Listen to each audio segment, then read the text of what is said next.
আসসালামু আলাইকুম। আমি আজকে করলা ভাজি করব। তো সব কিছুই ভাজি করে খাই আর পাশাপাশি আপনাদের সাথে শেয়ার করি।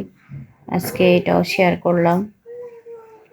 আমার চ্যানেলটার মধ্যে বেশিরভাগই হচ্ছে সবজি জাতীয় খাবারগুলা, কারণ সবজিটা বেশি পছন্দ করি।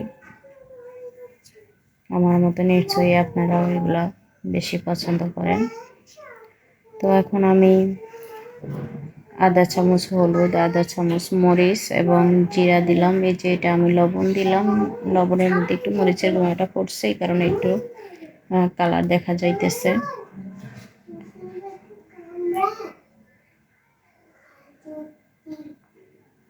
করলা ভাজির মধ্যে একটু পেঁয়াজটা বাড়তি দিলে ভালো লাগে।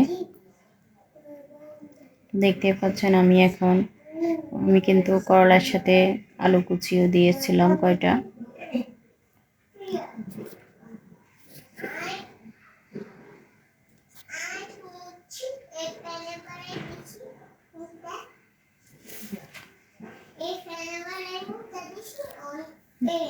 আমি আপনাদের জন্য অনেক কষ্ট করে ভিডিওটা বানাই। আপনারা আমার চ্যানেলটা সাবস্ক্রাইব করবেন এবং লাইক এবং কমেন্ট করবেন, শেয়ার করে দিবেন।